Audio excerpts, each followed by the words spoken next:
Regresé a casa sin previo aviso tras completar la última misión de mi vida militar.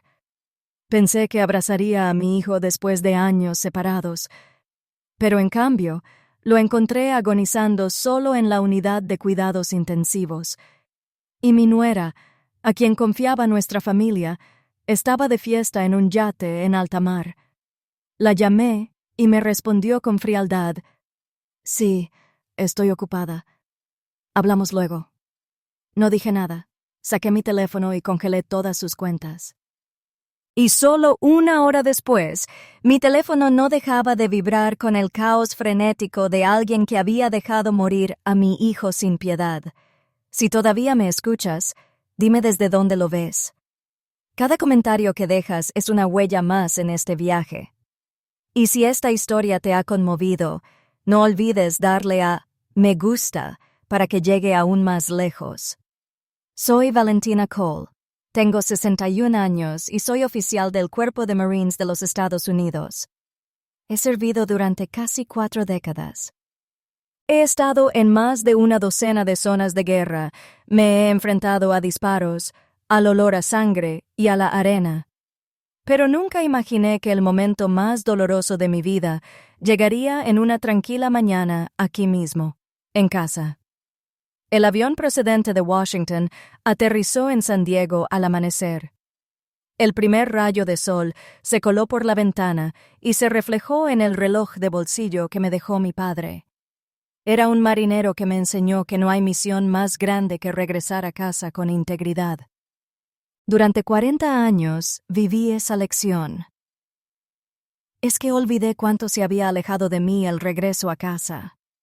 Salí del aeropuerto en silencio, arrastrando una vieja bolsa militar por el asfalto. Dicen que la jubilación es cuando un soldado tiene que aprender a vivir de nuevo. Para mí, fue el viaje para encontrar a mi hijo, del que había estado lejos tanto tiempo. «Miguel», pedí un taxi. El conductor, un hombre de piel tangencial que parecía haber servido, entabló una conversación amistosa. «¿Eres militar?» «Se nota por esas maletas». Sonreí. Antes lo era. Ahora solo soy una madre intentando llegar a casa. Las palabras me apretaron la garganta. Había esperado tanto tiempo este momento. Me imaginé a Miguel abriendo la puerta, abrazándome y diciendo que extrañaba a su mamá. Incluso planeé cocinar su chili beef favorito, el plato que yo preparaba cuando estaba en la preparatoria. Me imaginé sentados en el porche, viendo el atardecer deslizarse sobre el océano como en los viejos tiempos.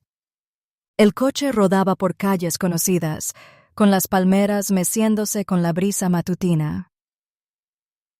Coronado apareció tras una curva, un barrio tranquilo donde le había comprado a Miguel una casita cuando se casó con Valeria. Todavía recuerdo ese día. Me abrazó y me dijo: «No necesito nada más, mamá. Solo quiero que estés orgullosa». Me reí y le dije que me había hecho sentir orgullosa hacía mucho tiempo. No sabía que esa frase me perseguiría el resto de mi vida. El taxi se detuvo frente al 1245 de Ocean View Drive. Pagué y acerqué mi bolso a la puerta. Todo parecía igual que en mi recuerdo. Una cerca blanca, un pequeño macizo de flores junto al sendero, el letrero de madera, las brasas colgando un poco torcidas, pero no se oían sonidos, ni música, ni voces, solo el viento del océano, frío y vacío. Toqué el timbre. No vino nadie. Grité: «Miguel, cariño, ya estoy en casa». Solo se oía el lejano rumor de las olas. Volví a llamar y luego probé a cerrar la puerta con llave. Salí al patio trasero y miré por la ventana de la cocina. La casa estaba completamente oscura. Las sillas de madera estaban desperdigadas. Las tazas y los platos estaban desordenados. El buzón junto a la puerta estaba lleno de cartas y volantes rotos. Parecía que nadie había vivido allí en semanas. Una corriente de aire frío me rozó la nuca y me hizo temblar. El instinto de un soldado me decía que algo andaba mal. En ese momento, una voz me llamó a mis espaldas. «Señora Cole, ¿es usted, señora Cole?» Me giré. Era la señora Harriet, vecina de Miguel. Una mujer de unos 70 años, cabello canoso, suéter morado y regadera en mano. Me acerqué. «Ay, Harriet, acabo de llegar esta mañana. ¿Dónde está mi hijo? ¿Por qué su casa está así?» Su rostro palideció. Dudó un momento y luego suspiró. «¿No lo sabías? Llevaron a Miguel al hospital hace 2 semanas. Oí que fue una emergencia en plena noche. La ambulancia llegó cerca de la medianoche». Le agarré la mano. «¿Y Valeria?» «Mi nuera». «¿Por qué nadie me llamó?» Harriet negó con la cabeza. «Estuvo por aquí los primeros días. Luego la vi salir en un yate con amigos. Justo ayer publicó fotos de la fiesta en Facebook en Newport Beach Marina. Pensé que ya lo sabías». Me quedé paralizada. Todo mi cuerpo se convirtió en piedra. Podía oír el corazón latir con fuerza en mi pecho, cada latido pesado y seco. Volví a preguntar, con la voz áspera como el viento entre las piedras: «¿Estás seguro de que Miguel sigue en el hospital?» «Sí. Hospital Street Rafael, en el centro de San Diego». Asentí, le di las gracias y me di la vuelta, pero mis piernas no se movían. La fuerza que me había ayudado a superar el campo de batalla pareció desvanecerse. Me quedé paralizada en el camino de piedra, mirando fijamente la ventana donde Miguel se despidió el día de su boda. La vieja cortina seguía colgada, pero detrás no había nada, solo un frío, un vacío, una oscuridad. Saqué mi teléfono y busqué el nombre de Valeria. Llamé. Sonó y sonó. No hubo respuesta. Volví a llamar. Esta vez, la música y la voz de una mujer se filtraron por el altavoz. «Sí, mamá. Estoy ocupada. Te llamo luego». «Mi hijo, ¿dónde está?» «Valeria. Oí que está en el hospital». Hubo un instante de silencio. Luego su voz volvió, ligera como el aire. Alguien debe estar exagerando. «Estoy en alta mar ahora mismo. Lo comprobaré cuando vuelva». Y colgó. Me quedé mirando la pantalla. El resplandor azul se reflejaba en mi mano temblorosa. Sentí como si me hubieran chupado el aire del mundo que me rodeaba. Una parte de mí quería gritar, pero la otra se quedó quieta, silenciosa, fría y aterradoramente clara. Llevé mi mochila al porche y me senté en los escalones. La luz del mediodía se filtraba entre las hojas y tiraba de la piedra donde Miguel y yo solíamos sentarnos cuando él tenía 8 años. Todavía recuerdo que me preguntó: «Mamá, cuando sea mayor, ¿puedo ser soldado como tú?» Me reí y le revolví el pelo. «Puedes ser lo que quieras, siempre y cuando nunca olvides volver a casa». Ahora era yo quien no había llegado a tiempo. Una ráfaga de viento hizo crujir el cartel de las brasas. Me detuve, eché un último vistazo a la casa. Flores marchitas, césped seco, ventanas empañadas, ni rastro de un hogar. Sabía a dónde tenía que ir. Rodé mi maleta hasta la puerta y le hice señas a un taxi. Mientras esperaba, saqué el reloj de bolsillo. El grabado en la tapa era para quienes siempre vuelven a casa. El segundero seguía girando, pero para mí, el tiempo se había detenido. Un taxi se detuvo. El conductor abrió la puerta y preguntó: «¿Dónde también, señora?» Respondí en voz baja, cada palabra como una orden. Calle del Hospital Rafael. Lo más rápido posible. Arrancamos. San Diego se deslizó ante la ventana. Calles familiares que de repente se sintieron extrañas. Cada poste de luz, Cada hilera de árboles me oprimía el corazón. Me llevé una mano al pecho, intentando respirar con calma, pero las palabras de Harriet seguían resonando. Tu hijo lleva 2 semanas en el hospital. Miré el reloj. El minutero avanzaba 1 punto. 1 hora. Eso fue todo lo que me llevó ir del aeropuerto a casa, y luego de casa al hospital. Solo 1 hora. Y, de alguna manera, mi vida entera se derrumbó. Me recosté, y las lágrimas cayeron sin darme cuenta. He visto caer a compañeros, pero nunca he sentido una pérdida que me destrozara tanto. Ni la guerra, ni un enemigo, solo el silencio entre personas que se suponía que se amaban. Afuera, el sol estaba alto. El océano brillaba con un azul plateado. En algún lugar, quizá Valeria brindaba en un yate, riendo con amigos. Y yo, una madre que regresaba tras 40 años de servicio, corría por la ciudad con un miedo que nunca había experimentado, que al llegar no volvería a oír a mi hijo decir «mamá». Calle S. El Hospital Rafael se alzaba en el centro como un gigantesco bloque de hormigón, frío y resbaladizo bajo el mediodía del domingo. Entré al vestíbulo principal.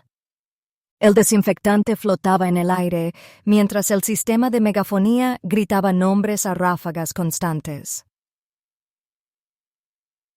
Las zapatillas de goma de las enfermeras rozaban el suelo, haciendo que el lugar pareciera un cuartel. Impersonal, preciso, disciplinado. Pero dentro de esa orden, mi corazón latía con fuerza, como si estuviera entrando en otra zona de guerra, el campo de batalla de la derrota. Me acerqué a la recepción y apoyé ambas manos en el mostrador frío. Disculpe, busco a un paciente. Miguel Cole. La joven enfermera levantó la vista, escaneó su pantalla y dijo en voz baja: Cuidados intensivos, 5º piso, habitación 512. Solo un número, y me oprimió el pecho. Asentí con la cabeza. Gracias, y corrí hacia los ascensores. Un suave tintineo al abrirse las puertas. El espejo interior me devolvió el reflejo. Una mujer de pelo canoso y una vieja chaqueta de campo sobre los hombros. Bajo la tenue luz, mi rostro estaba serio.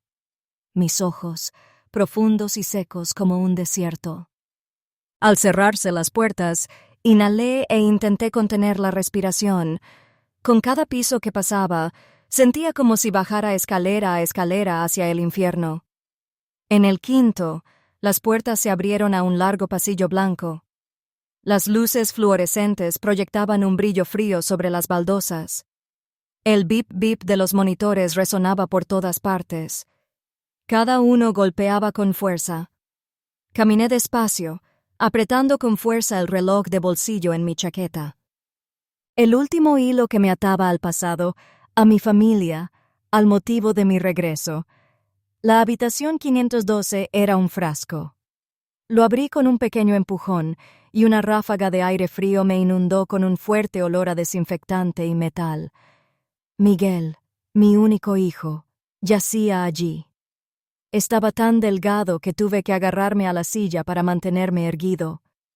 Su espeso cabello negro estaba ahora irregular. Su piel estaba pálida.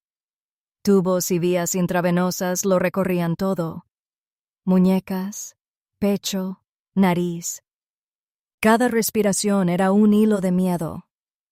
Apenas reconocí a mi hijo. Un miedo primitivo me invadió el pecho. Había visto morir a hombres en los campos de batalla, pero nunca imaginé que vería esto. Mi hijo desvaneciéndose en la soledad. Junto a la cama, un médico de mediana edad tomaba notas. Su placa decía: «Julian Rivera, M.D.». Pregunté con voz temblorosa: «Doctor, mi hijo, ¿qué le pasó?». Levantó la vista, con los ojos cansados y la voz tranquila, como si hubiera repetido esas palabras cientos de veces. «¿Son ustedes familiares del paciente?». Soy su madre. Asintió. Cerró la historia clínica y habló en voz baja. Tiene cáncer de estómago en etapa avanzada. Para cuando lo ingresaron, había hecho metástasis. Solo podemos controlar el dolor y mantenerlo con vida. Si lo hubieran tratado antes, podría haber tenido 1 o 2 años más. Me daba vueltas la cabeza. Cáncer en fase terminal, repetí como si hubiera perdido la cabeza. No respondió. Solo exhaló un destello de compasión y una mirada que no era lo suficientemente cálida. Nadie me lo dijo, susurré. Nadie me llamó. Julian bajó la voz. Intentamos llamar al número registrado de la familia, pero nadie contestó. Nadie me ha visitado en las últimas 2 semanas. 2 semanas. 2 semanas mientras asistía a mi ceremonia de jubilación recibiendo una medalla de honor. 2 semanas mientras Valeria, mi nuera, repartía copas de vino desde un yate. Me quedé allí con los puños tan apretados que las uñas me rompían la piel. No salían las palabras. Se me hizo un nudo en la garganta. Las lágrimas no caían. Solo pude dar un paso adelante y poner mi mano sobre mis hijos. Su mano estaba helada, delgada, con los nudillos sobresaliendo como ramitas secas. Miguel, susurré con la voz quebrada. Estoy aquí, cariño. Mamá llegó a casa. Una luz blanca rebotó en su rostro. Sus párpados temblaron. Me incliné más cerca. Tan cerca que podía oír mi propia respiración entrecortada. ¿Me oyes, cariño? Movió los labios. Tuve que agacharme para captarlo. Mamá. Apenas un suspiro. Mamá, te amo. Sentí como si el corazón se me rompiera en el pecho. Quería decirte que también te amo, pero se me hizo un nudo en la garganta. Solo apreté su mano con más fuerza, intentando derramar mi calor en él. De repente, los pitidos del monitor se convirtieron en un tono constante, una línea plana que cortaba el aire. La habitación quedó en silencio. No, no, no, Miguel, cariño, grité, casi desmayándome. Doctor. Julián pulsó el botón de código. 2 enfermeras entraron corriendo con una camilla de paro. Me sacaron de allí. Por favor, salga, señora. Negué con la cabeza y grité, no, no voy a dejar a mi hijo. Pero me empujaron y la puerta se cerró de golpe, dejándome sola en el gélido pasillo. A través de la pequeña ventana, vi cómo le hacían compresiones, le daban medicamentos, lo llamaban por su nombre. Todo se veía borroso, empapado de lágrimas. 5 minutos, 10 minutos. Finalmente, el doctor, Julian, salió. Se quitó los guantes, con el rostro demacrado. Hicimos todo lo posible. Me quedé inmóvil. Ningún grito, ningún colapso, solo un vacío que se extendía desde mi corazón hasta la punta de mis dedos. Me dirigí a la habitación 512, el lugar donde mi hijo acababa de dejar este mundo. Cuando la enfermera le tapó la cara con la sábana blanca, volví a entrar. La habitación estaba tan silenciosa que podía oír mi propio latido. Me senté junto a la cama, levanté la sábana y le acaricié el poco pelo que le quedaba. Parecía tranquilo, demasiado tranquilo, pero sabía que ese último dolor no había sido leve.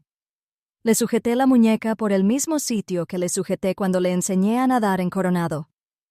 El mismo sitio que agarré para sacarlo a la orilla cuando las olas eran demasiado fuertes, ahora hacía frío. «Te has ido, Miguel», murmuré con la voz temblorosa. «Lo siento. No estuve ahí cuando más me necesitabas». Una leve corriente de aire por la ventilación agitó la cortina. La fría luz blanca parecía atravesarme el alma.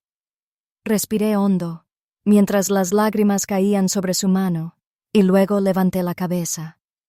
Había aprendido en la guerra que un soldado no cae antes de cumplir su misión. Y ahora no podía caer, porque mi misión final era descubrir la verdad sobre la muerte de mi hijo. Saqué el teléfono de la chaqueta y me sequé las mejillas con el dorso de la mano. La pantalla se iluminó, reflejando un rostro anciano con los ojos hinchados. Sin embargo, la mirada había cambiado. Ya no había desesperación, solo una fría determinación. Abrí la aplicación del banco. Aparecieron las palabras «Cuenta conjunta, Miguel y Valeria Cole». Me quedé mirando unos segundos y luego pulsé «Congelar cuenta». Apareció un mensaje. ¿Seguro? Pulsé «Sí». La pantalla parpadeó. Todas las cuentas vinculadas se habían congelado. Cerré el teléfono. Me temblaba un poco la mano, pero por primera vez en horas sentí que respiraba. No porque me sintiera aliviado, sino porque había empezado a luchar. Afuera, el sol se ponía tras el hospital, bañando los cristales con una luz naranja. Una enfermera pasó y me saludó con la cabeza, pero no respondí. Me quedé allí parada, mirando la sábana blanca de la cama donde mi hijo una vez rió, una vez vivió, y ahora solo quedaba el silencio. Apoyé la mano en la sábana y susurré: «Descansa, cariño. Yo me encargo del resto». Luego me di la vuelta y salí de la unidad de cuidados intensivos, con cada paso más pesado por el dolor. Pero dentro de mí se había encendido una llama. Esta vez no lucharía por los militares. Lucharía por la justicia para mi hijo. No recuerdo cuánto tiempo estuve fuera de la sala de recuperación después de que la enfermera le cubriera la cara con la sábana blanca. El pasillo del 5º piso aún estaba iluminado, pero esa luz blanca me parecía penetrante, fría como el metal. La gente pasaba, charlando, riendo suavemente, como si nada hubiera pasado, como si la muerte de Miguel fuera solo un detalle más del informe final del día. Salí de la UCI y caminé por el pasillo hasta una fila de asientos junto a la ventana. Afuera, el cielo se inclinaba hacia la tarde. El atardecer teñía de rojo el cristal. Me temblaba la mano al dejar el teléfono en el regazo. Respiré hondo y llamé a Valeria. Sonó varias veces. Entonces, una pista de baile electrónica irrumpió con risas fuertes y animadas, tintineo de copas de vino y olas rompiendo al ritmo. Al otro lado, la voz de Valeria llegó suave, plana, distante. «Sí, mamá». «¿Qué pasa?» Tragué saliva. Mi voz salió como un caballo. «Miguel se ha ido». Silencio por unos segundos. Podía oír la brisa del océano, la gente vitoreando, y entonces ella volvió a hablar, con una calma aterradora. «Sí, estoy ocupada. Hablamos luego». Un clic seco. La llamada terminó. Me quedé quieto. El ruido del pasillo se desvaneció. El mundo a mi alrededor se detuvo en un silencio tan profundo que resultaba espeluznante. Solo mi corazón seguía latiendo con fuerza, agudo por el dolor. Miré la pantalla del teléfono. Las palabras. La llamada terminó, se iluminó y luego se apagó. No lloré. No pude. Una madre acababa de perder a su hijo y aún tenía que oír a su nuera hablar de la muerte de su marido, como si nada. Apoyé la cabeza en la pared, dejando que el frío me calara la piel. Las imágenes se cruzaban en mi mente. Miguel de pequeño se reía a carcajadas mientras le enseñaba tiro con arco en la playa. Miguel a los 15 años, abrazándome fuerte cuando recibí órdenes para Oriente Medio. Miguel el día de su boda, mirando a Valeria con total confianza. Ahora esos recuerdos parecían como una película quemada. Solo quedaban cenizas. Un ligero escalofrío me recorrió. Murmuré, sobre todo para mí mismo. Si ella puede ser tan fría, yo seré aún más frío. Me puse de pie y me ajusté la chaqueta. El aire del respiradero me levantó el dobladillo como un recordatorio de que aún tenía algo que hacer. En el primer piso, encontré la oficina administrativa. Un joven empleado me recibió con ojos cansados y me preguntó: ¿En qué puedo ayudarla, señora? Estoy aquí para recoger las pertenencias del paciente Miguel Cole. Asintió. Se alejó unos minutos y luego regresó con una bolsa de plástico transparente. Estas son las pertenencias del paciente. Las hemos inventariado. Cartera, reloj, teléfono, identificaciones. Tomé la bolsa con ambas manos, temiendo que se me cayera el mundo entero. A través del plástico opaco, vi una cartera desgastada de cuero marrón. El regalo que le di a Miguel cuando cumplió 20 años. Un reloj de pulsera plateado con el cristal rayado. Recordé que era una pieza rebajada que compró después de su primer sueldo. Tan orgulloso que me la enseñó en una videollamada. Y el teléfono con la esquina rota, el que usó para enviarme la última foto. Él y Valeria sonriendo frente a la casa nueva. Apreté la bolsa hasta que mis dedos se pusieron blancos. Cada objeto era una cuchilla que cortaba profundamente, pero me obligaba a sujetarlo porque no eran solo recuerdos. Fueron testigos de las semanas que lo habían abandonado y de la brutal indiferencia de Valeria. El empleado dudó. También tenemos el historial médico. Si quiere llevárselo. Asentí. Unos minutos después, trajo una gruesa pila de papeles en una carpeta rígida. Toda la información del tratamiento, resultados de pruebas, fechas de ingreso. Por favor, firme aquí. Firmé. El bolígrafo temblaba porque mi mano no se estabilizaba. Cuando se fue, me senté en una silla de plástico junto a la puerta y abrí el expediente.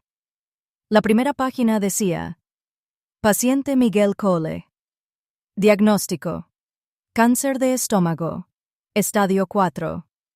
Fecha de ingreso: 6 de abril. Contacto de emergencia: Valeria Cole, esposa. Me detuve en la última línea. No había registro de visitas. Cerré el expediente y me quedé mirando. 2 semanas. 2 semanas enteras sin nadie al lado de mi hijo. Nadie que le tomara la mano. Ninguna voz que le dijera que se mantuviera fuerte. Le enviaba dinero a Valeria con regularidad, creyendo que lo cuidaba. Pero ahora estaba brutalmente claro. Ese dinero nunca compró ni un minuto de amor genuino. Me puse de pie, tomé la bolsa y la carpeta, y salí. El sol de la tarde pegaba tan fuerte que tuve que entrecerrar los ojos. La gente pasaba en tropel por la entrada del hospital, ocupada en su vida, riendo, despidiéndose con besos mientras yo estaba allí con una bolsa que contenía lo que quedaba de mi hijo. Una brisa marina traía sal y gasolina.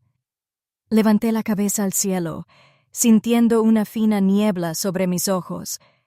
Miguel se había ido, pero sabía que mi lucha apenas comenzaba. Me senté en un banco junto a la entrada y abrí la bolsa.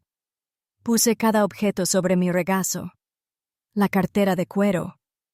Había una pequeña mancha de sangre seca en la esquina. La abrí y encontré unos billetes bien doblados, una tarjeta bancaria y una foto pequeña. Miguel y yo frente a la vieja casa de Coronado, ambos sonriendo radiantemente. La foto estaba desgastada, con las esquinas curvadas, pero los ojos de Miguel seguían brillando con la misma inocencia de siempre. Le rocé la cara con un dedo y le susurré: «Tranquilo, cariño. No dejaré que esto acabe así». Me guardé la foto en el bolsillo y luego cogí el teléfono de Miguel. La pantalla estaba rota, pero se encendió al presionar el botón de encendido. La contraseña era su cumpleaños. Lo sabía. Así que la pantalla se abrió a la primera. Las últimas llamadas eran todas de bancos, clínicas y algunos mensajes sin leer. Ni una sola llamada de Valeria. Abrí el primer mensaje.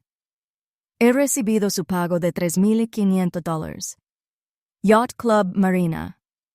Lo leí despacio. Cada palabra me calentaba por dentro. Mientras mi hijo estaba hospitalizado, surgió una pregunta. ¿En qué gastaba exactamente el dinero? Cerré el teléfono y lo guardé. Cuando levanté la vista, el sol casi había desaparecido.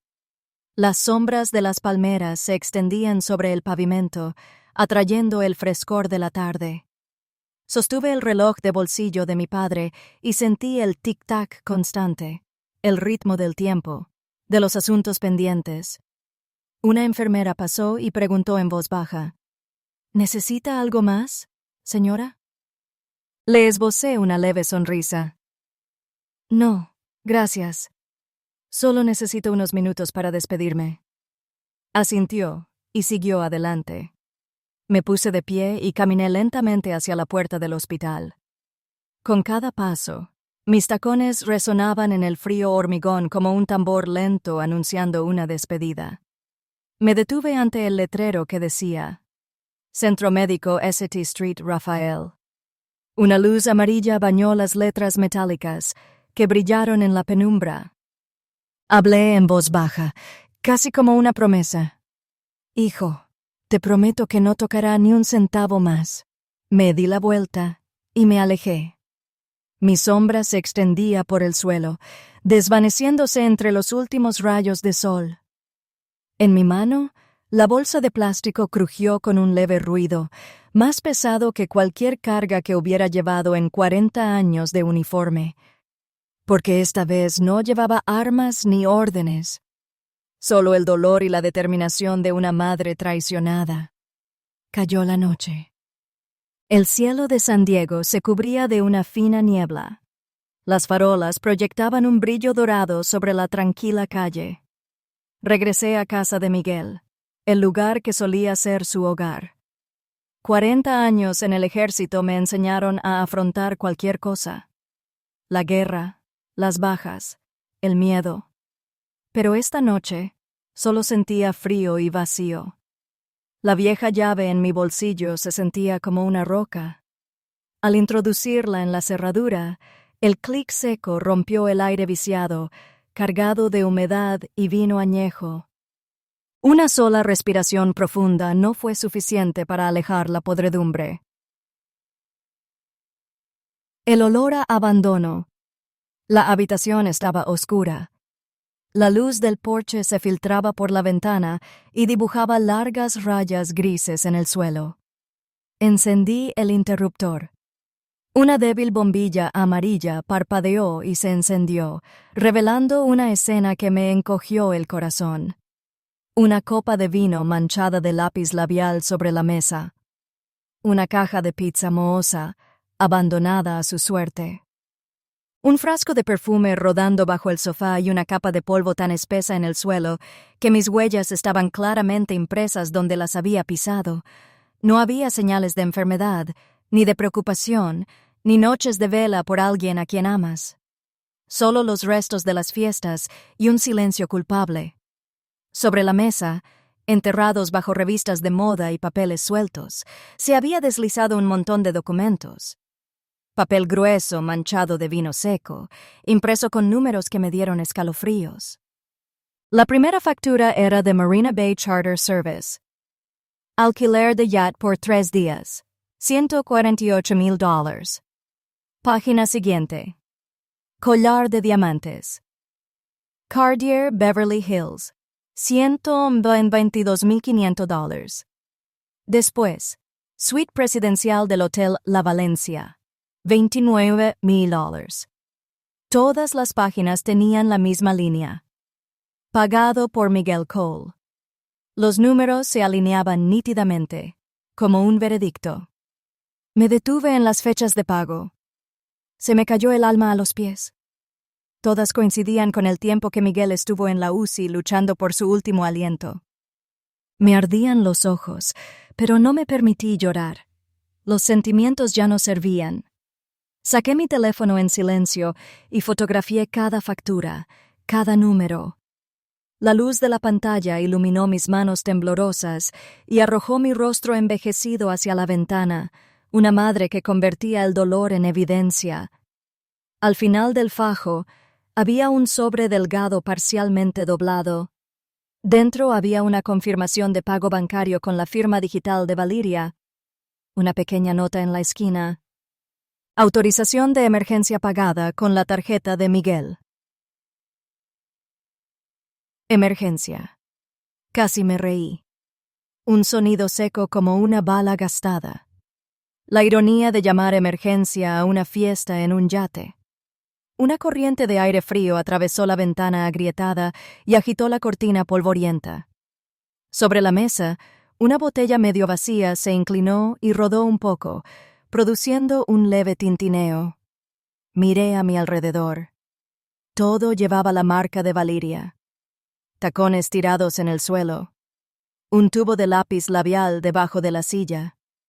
Un pañuelo de seda tirado sobre el reposabrazos. Todo sugería una mujer viviendo en el lujo.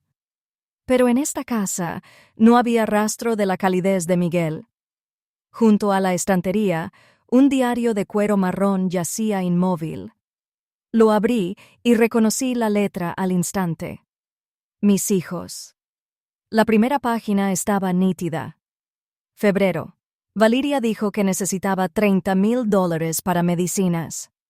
Marzo. $50,000 para pagar las facturas del hospital. Seguro suspendido. Abril. $40,000 para arreglar el techo. En el margen, una pequeña nota con la tinta borrada por el agua. Prometió que me devolvería el dinero cuando me recuperara. La fecha era 3 días antes de su ingreso. Un dolor agudo me subía a la garganta. Cada línea era como un cuchillo clavándose en la palma de la mano mientras sostenía el diario. Miguel seguía confiando en ella hasta el final, mientras su dinero compraba champán y collares de diamantes. No quería pasar página, temiendo que las siguientes líneas acabaran con la poca fe que me quedaba en el matrimonio de mi hijo, pero algo dentro de mí me impulsaba a seguir leyendo.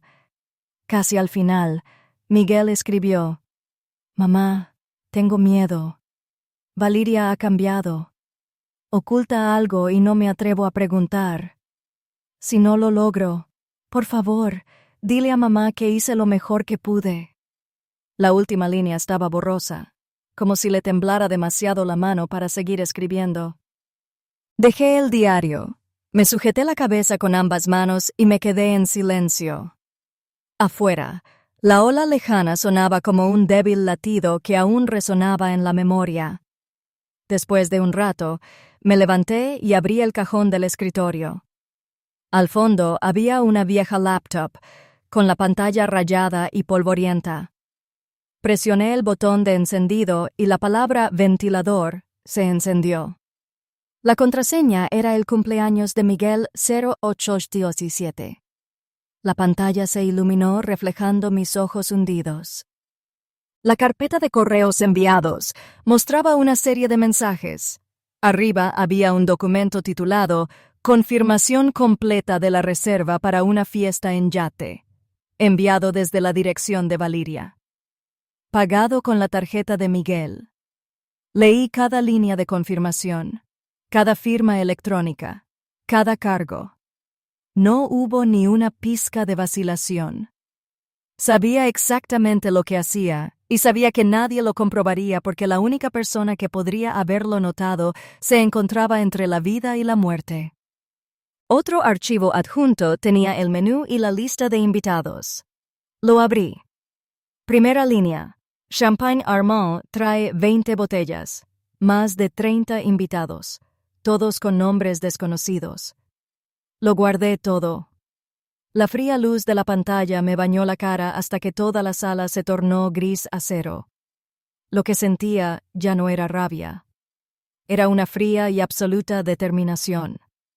Al alejarme del escritorio, un destello en la esquina del armario me hizo detenerme. Un marco yacía boca abajo.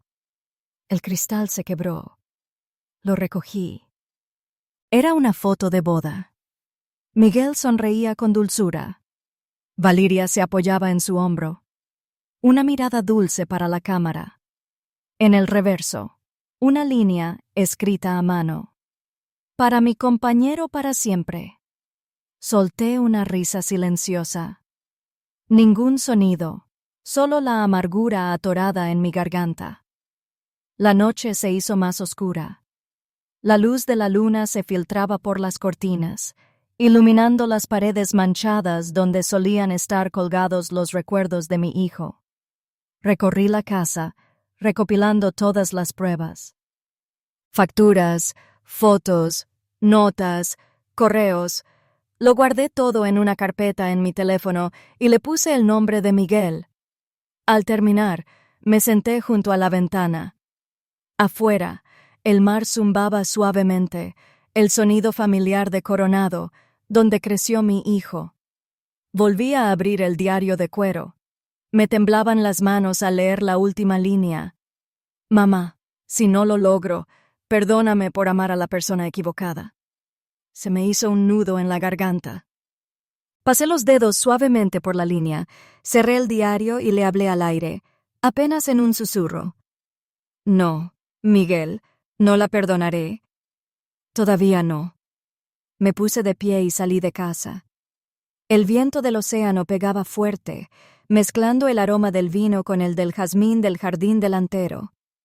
Una luz amarilla bañaba el letrero medio roto de las brasas. Las letras restantes se mecían al viento, crujiendo con un triste gemido. En la calle vacía, mi sombra se alargaba, arrastrando dolor y silencio. En mi mano, el reloj de bolsillo de mi padre marcaba pequeños latidos que atravesaban la noche como una cuenta regresiva para lo que se avecinaba. Me detuve en la puerta y miré hacia atrás, a la casa sumida en la oscuridad. Cada puerta, cada marco de cortina contaba su historia con la mayor discreción. La historia de un hombre traicionado en su propia casa.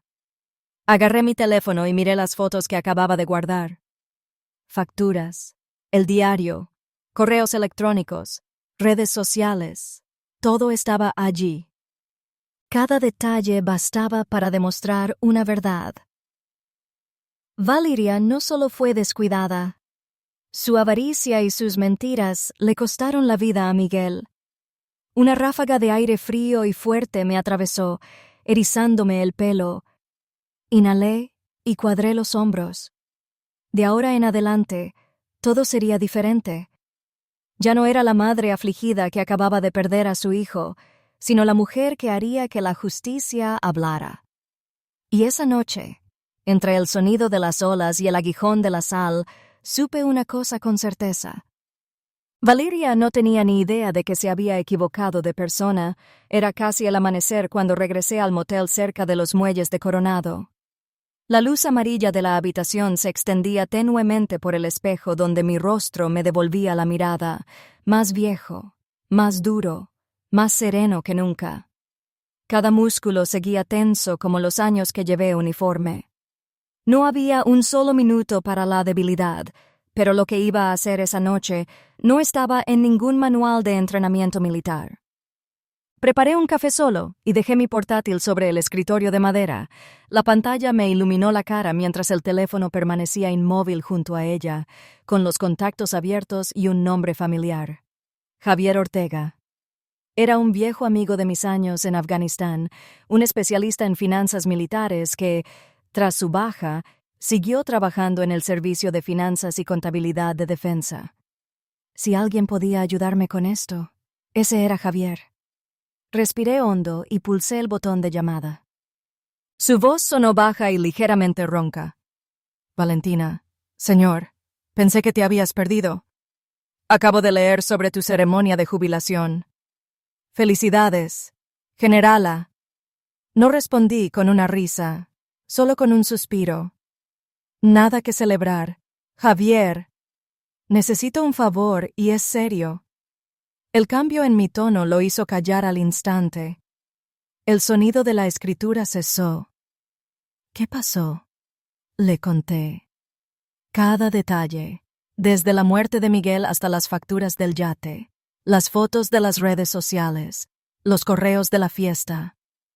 Hablé despacio, sin saltarme nada, sin dejar rastro de emoción. Cuando terminé, solo oí su respiración agitada. ¿Miguel era tu hijo? Volvió a preguntar con la voz tensa. Sí, lo siento mucho.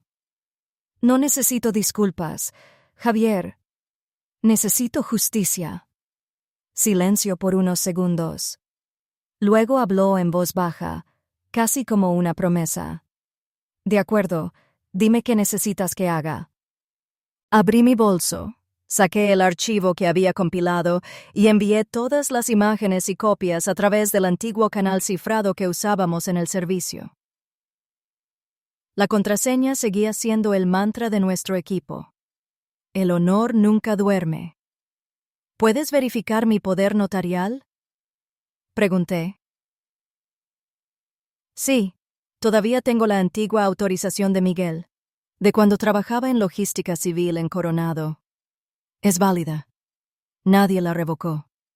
Volví a oír el teclado. Ese sonido frío y familiar, el sonido de la acción. ¿Estás seguro? Preguntó Javier.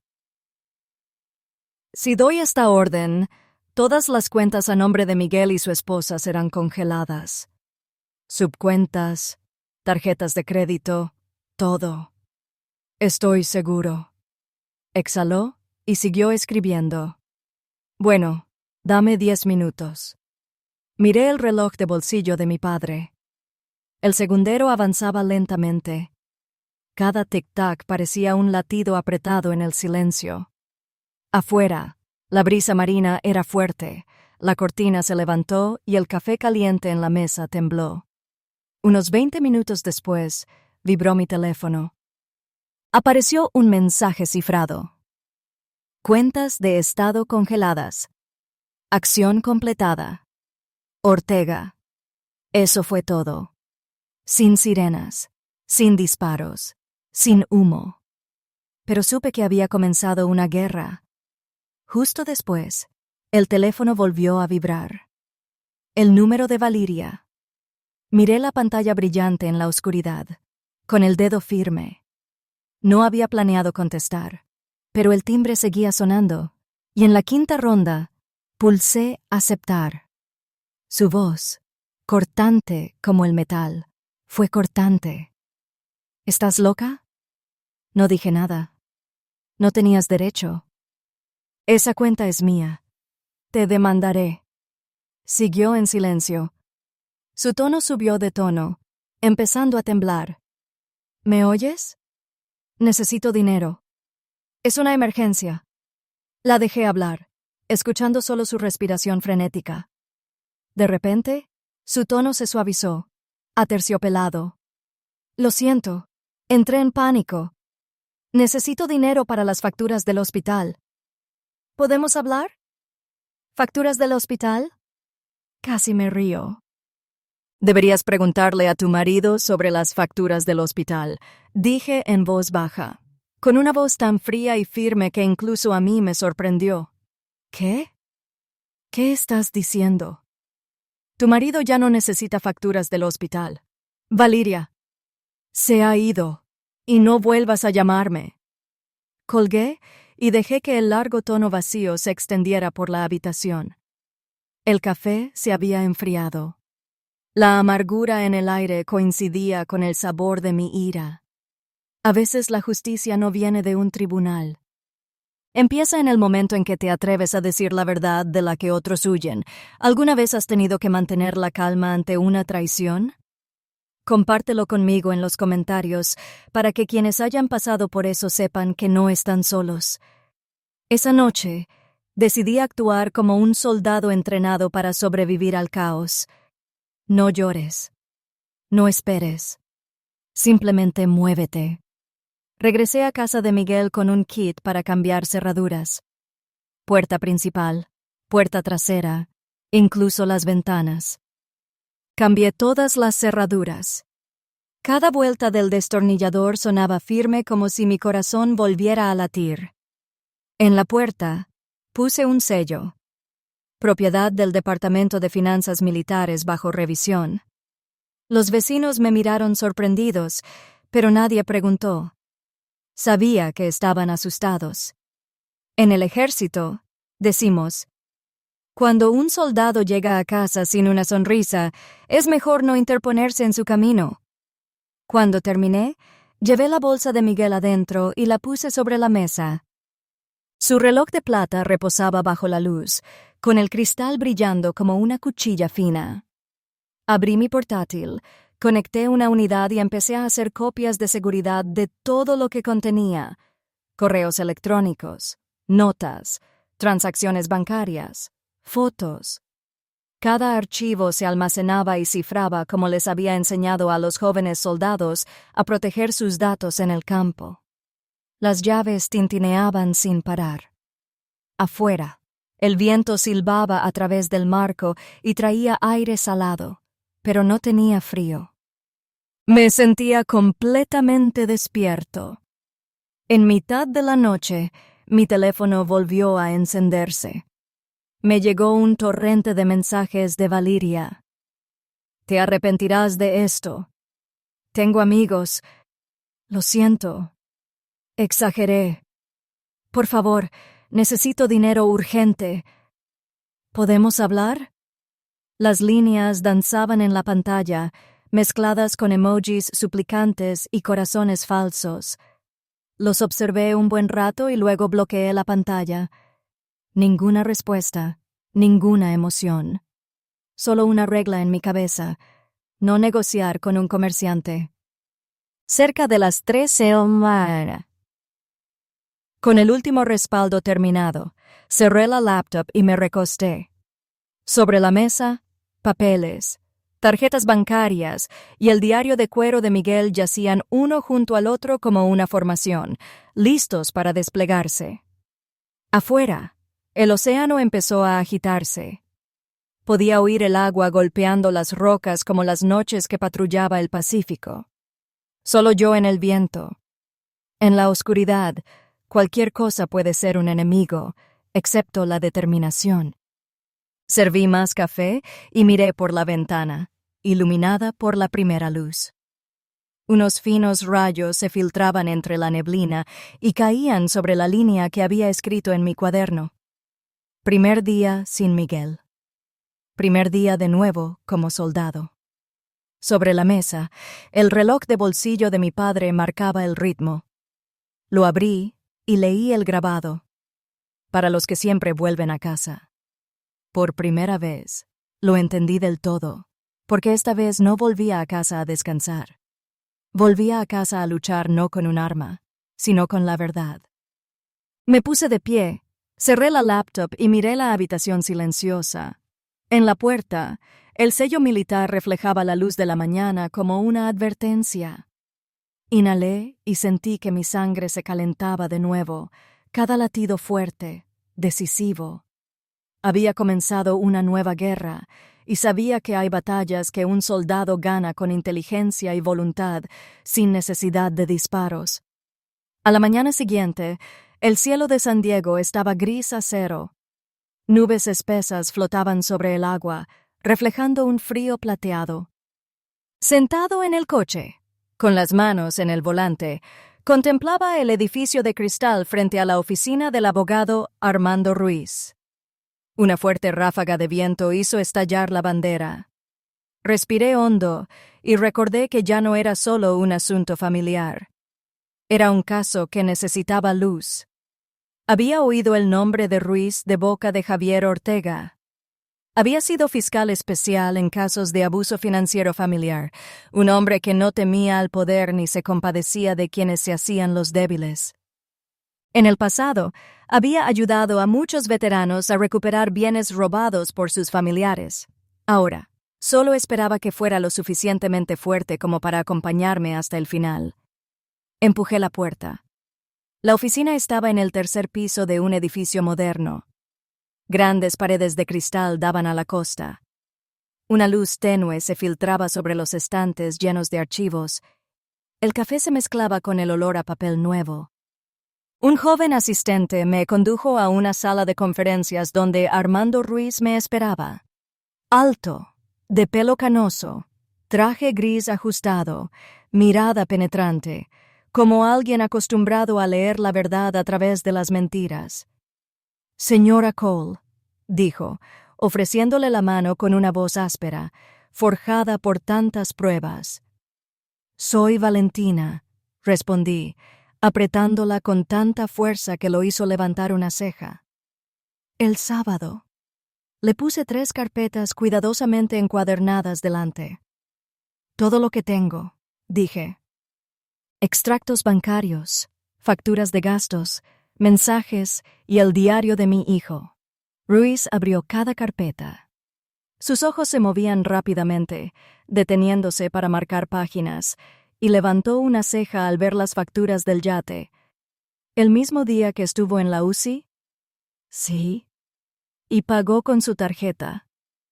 Todo. Tengo comprobantes bancarios. Asintió levemente, sacó un bolígrafo rojo y empezó a marcar página tras página, con la voz firme, como si redactara un veredicto, suficiente para acusar de abuso financiero, apropiación indebida y posiblemente fraude conyugal. Me quedé callado, mirando mis manos sobre la rodilla. Los nudillos sobresalían, pero nunca los había sentido tan fuertes. ¿Puedes ayudarme? Ruiz levantó la vista. Sus ojos no eran los de un abogado contando horas. Eran los de alguien que entendía el dolor silencioso. Puedo, pero tendrás que estar preparado para una pelea larga y sucia. Alguien como Valeria no se rendirá. Llorará. Suplicará. Dirá que buscas venganza. Le esbocé una leve sonrisa sin calidez. No busco venganza, señor Ruiz. Quiero que se llame a la justicia por su nombre. Me observó unos segundos y asintió. Bien, comencemos. Sacó una carpeta azul oscuro de un cajón con la etiqueta «Preparación de casos, abuso financiero». Su voz adquirió la cadencia de un hombre que había liderado muchos casos. Primero, necesito la declaración del médico tratante que confirme la condición de Miguel al ingresar, indicando que no era capaz de administrar sus finanzas. Puedo obtenerla del Dr. Julian Patel, de Street Raphael. Él presenció los últimos días de mi hijo. Bien. Cuantos más detalles, mejor. Hora exacta de ingreso. Cualquier nota de coma. Cualquier prueba de que no pudo autorizar transacciones. Escribió, y luego pasó página. Lo siguiente es congelar todos los bienes de Valeria. Casa, coche, ahorros. Confiaremos en tu autoridad para administrar el patrimonio como madre y heredera legal, ya que Miguel falleció en estado de prueba. Redactaré la moción ahora. Me miró, esperando. Asentí sin dudarlo. Hazlo. Cada dólar que le envié a mi hijo se ganó con sudor. Lo recuperaré no por el dinero, sino por su honor, escribió Ruiz rápidamente, sin siquiera tener que mirar la página. Honor, eso no se compra con dinero. Y usted, señora Cole, no solo está reclamando dinero, está reclamando el honor de su hijo. Un escalofrío me recorrió la espalda. No estaba siendo un cliché.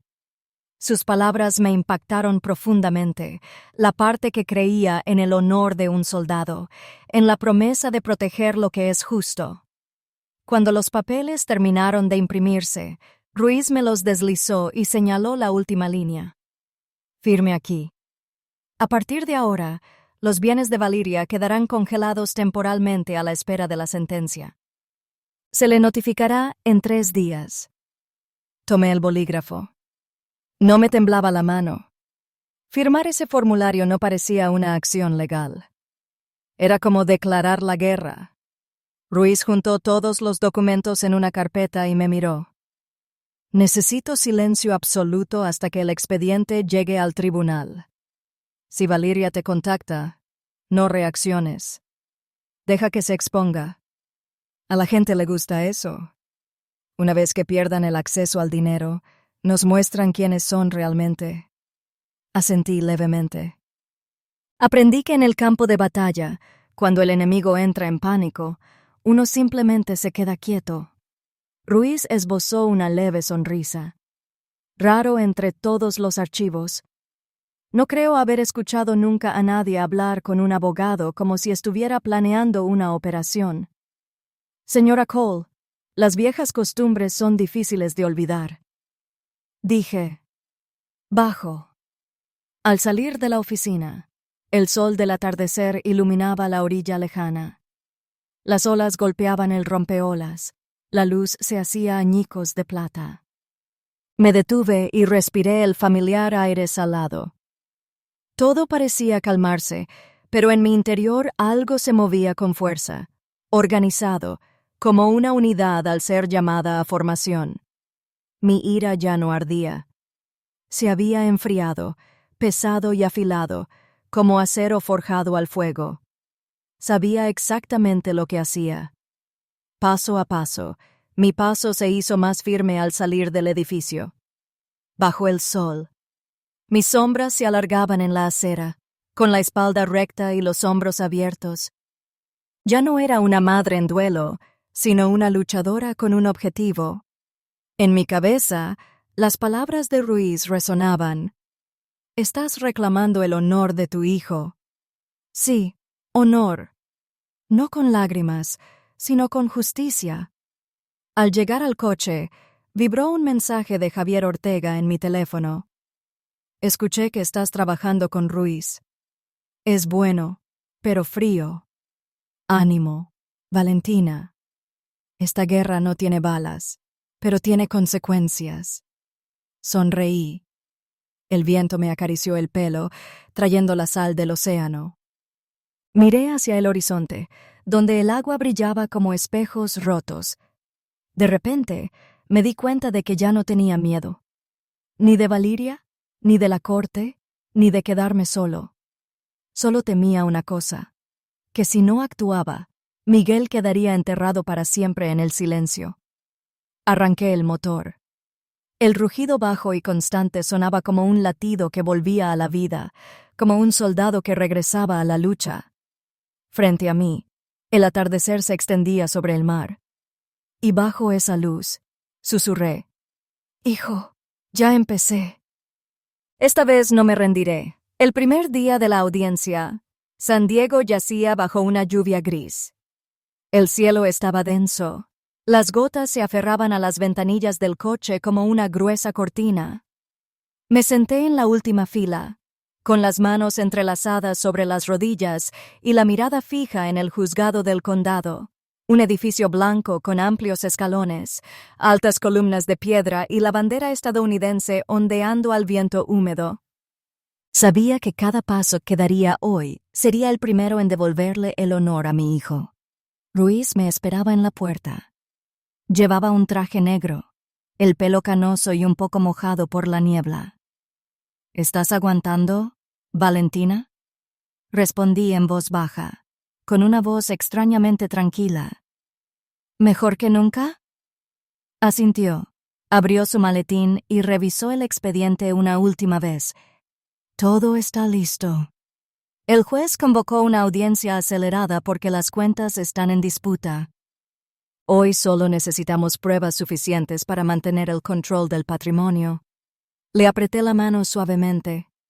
No necesito una victoria. Necesito que se escuche la verdad. Me dirigió una mirada que decía más de lo que cualquier consuelo podría dar. Dentro, el aire de la sala era denso. La lluvia golpeaba la cúpula mientras los espectadores murmuraban. Cuando se abrió la puerta trasera, Valeria entró con un vestido negro de diseñador, suaves rizos y maquillaje elaborado para parecer cansada y afligida. Pero el brillo en sus labios revelaba otra historia. Me miró, luego apartó la vista y se deslizó hacia la mesa de la defensa. Su abogado, un joven con corbata roja brillante, asintió al juez y dijo secamente: «Su señoría, mi cliente sufre una profunda angustia emocional tras la muerte de su esposo. Ruiz no la miró. Se mantuvo erguido, con palabras claras y cortantes, y su cliente contribuyó a esa muerte. La sala se congeló. Podía oír mi propia respiración. La jueza, una mujer de mediana edad y aspecto severo, golpeó el mazo. «Señor Ruiz, presente sus pruebas». Ruiz abrió su portátil conectado a la gran pantalla que tenía detrás. La luz del proyector inundaba el espacio, reflejándose en la pared y en todos los rostros que observaban. Habló despacio, con la fuerza de quien ha llevado cientos de casos. Prueba 1. Los extractos bancarios del difunto Miguel Cole, quien falleció el 18 de abril. Todas las transacciones desde principios de mes hasta su ingreso fueron realizadas por su esposa, Valeria Cole. El gasto total en 3 semanas asciende a casi $450,000, incluyendo alquiler de yates, joyas y hoteles de lujo. Valeria sonrió levemente y se inclinó hacia su abogado como si todo fuera un malentendido. Ruiz continuó. Prueba 2. Publicaciones y fotos públicas en redes sociales del acusado durante el mismo periodo. Por favor, mire la pantalla. Valeria apareció con vino tinto en la mano, la luz del sol sobre su piel bronceada, radiante entre amigos. El texto debajo decía: «La libertad se siente bien». Ruiz dijo: «Tomada el 10 de abril, el día en que Miguel ingresó en estado crítico». Un murmullo recorrió la sala. La mirada del juez se posó en Valeria con frialdad. Bajó la mirada, con labios temblorosos, intentando mantener la compostura. Ruiz pasó a la siguiente diapositiva. La declaración del doctor Julian Patel. Leyó con calma. El paciente Miguel Cole ingresó con cáncer gástrico terminal. No había familiares presentes. Si se hubiera tratado antes, el pronóstico podría haber sido de al menos 12 meses adicionales. La sala quedó en silencio. Solo el tic-tac de la lluvia contra las ventanas. Ruiz se volvió hacia el juez en voz baja. «Su señoría, no pedimos compasión. Hacemos una simple pregunta. Mientras su esposo agonizaba, ¿por qué el acusado estaba de fiesta en un yate con su dinero?» El juez golpeó ligeramente el grillete. «Señora Cole, ¿desea hacer una declaración?» Me puse de pie. Mis manos estaban firmes. Mi voz era baja pero clara. No quiero venganza. No quiero retribución. Quiero saber si alguien merece morir así. Un hombre que confió, que amó, que dio su vida por alguien solo para dejar este mundo solo mientras su esposa brindaba en el mar. Nadie habló. Ruiz me dirigió un leve asentimiento, con una firmeza serena. El abogado de Valeria se levantó de un salto, ajustándose la corbata. Las palabras le salieron como si el silencio mismo las ahogara. «Su señoría, esto es pura especulación emocional. Los fondos de la cuenta eran propiedad conyugal. El acusado tenía pleno derecho a usarlos. La muerte del señor Cole es trágica, pero su enfermedad era incurable. Mi cliente simplemente intentaba seguir viviendo. Eso no es un delito». La mordaza volvió a crujir. «Orden. Llama al doctor. Julian Patel». La puerta trasera se abrió. El doctor Patel entró con bata blanca y rostro serio.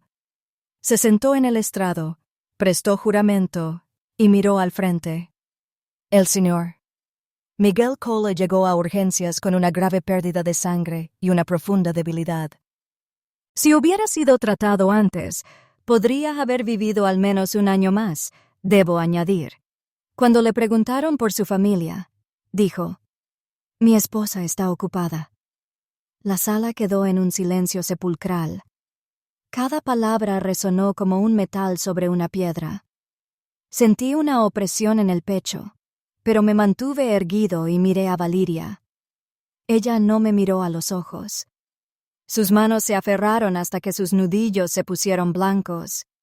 Ruiz dio un paso al frente. El doctor Patel durante la estancia del paciente. ¿Lo visitó alguien? Nadie. Gracias. Se volvió hacia el juez con una leve reverencia. Con esto concluye nuestra presentación. Solicitamos una orden temporal para congelar todos los activos en disputa para evitar su transferencia u ocultación. La otra parte reaccionó con dureza. El joven abogado se levantó de un salto, con voz aguda. Objeción. No hay pruebas de que mi cliente pretenda eludir la responsabilidad financiera. Ruiz arqueó una ceja. Si gastar casi $500,000 mientras su esposo agoniza no es evasión, ¿entonces qué lo es?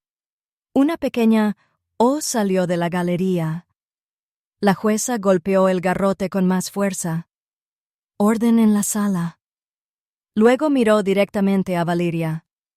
Señora Cole, ¿quieres responder a estas acusaciones?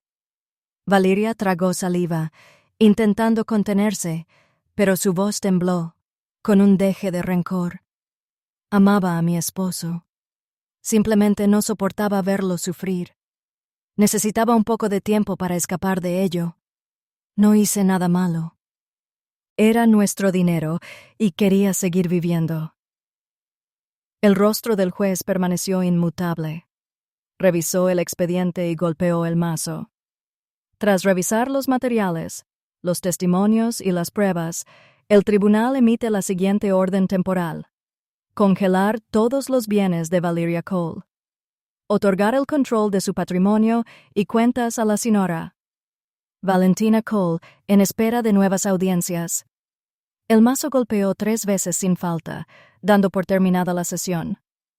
Valeria se levantó de golpe, gritando: «Te arrepentirás de esto. No puedes robarme la vida». 2 oficiales se acercaron, la tomaron de los brazos y la sacaron. Sus tacones crujieron contra el suelo de piedra, entre sollozos y maldiciones sin sentido. Me quedé sentada, sin regodeo, sin alegría, solo un vacío frío dentro de mí, como si lo que quedaba de mi alma se hubiera consumido en aquella sala. Mientras se llevaban a Valeria, me puse de pie, me alicé la chaqueta y me volví hacia Ruiz. Él asintió, con una breve sonrisa fugaz. No una victoria, sino un reconocimiento. La justicia había empezado a actuar. Un aire frío nos recibió afuera. Miré al cielo, donde las nubes empezaban a abrirse, una fina franja de luz tras la lluvia. Al otro lado de la calle, el océano murmuraba, las olas se alineaban para estrellarse blancas contra las rocas. Por primera vez en semanas, mi corazón latía con normalidad. Ni rápido, ni errático, simplemente seguro. Hablé en voz baja, como si Miguel pudiera oír. Mira, hijo, la justicia dio su primer paso. Y sigo aquí para llevarte el resto. Mi ira ya no ardía. Se había enfriado hasta convertirse en acero, frío, brillante y afilado. La justicia no necesita llamas para arder. Solo necesita a alguien lo suficientemente firme como para evitar que la llama se apague. Así fue como decidí honrar a mi hijo, no con una lápida, sino con vidas salvadas de su dolor. Usé lo que quedaba después de la suspensión judicial y fundé la Fundación Miguel para pacientes de cáncer de bajos recursos abandonados por sus familiares. Ruiz se encargó de los asuntos legales. Javier envió un mensaje. Has convertido el dolor en una misión. Miguel estaría orgulloso. En la primera semana, la fundación cubrió los medicamentos y las camas para 12 personas. Recorrí cada sala con el equipo de voluntarios, firmando pequeñas facturas con gran pesar. Todas las habitaciones olían igual: a medicina, a metal oxidado y a desesperación.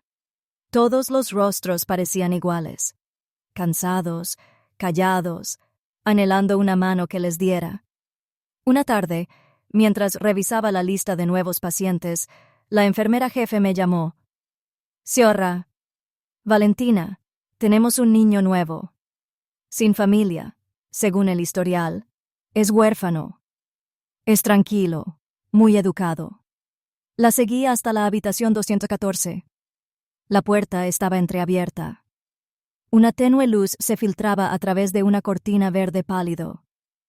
En la cama, un niño pequeño yacía acurrucado, calvo, con la piel tan pálida que casi se transparentaba. Cuando me acerqué, sus ojos oscuros se abrieron de par en par, brillantes y con una tristeza insoportable. «Hola», dije en voz baja. «Soy Valentina», asintió levemente, con la voz apenas un suspiro. «Señora, ¿tengo que quedarme aquí sola para siempre?» Esa pregunta me atravesó por completo.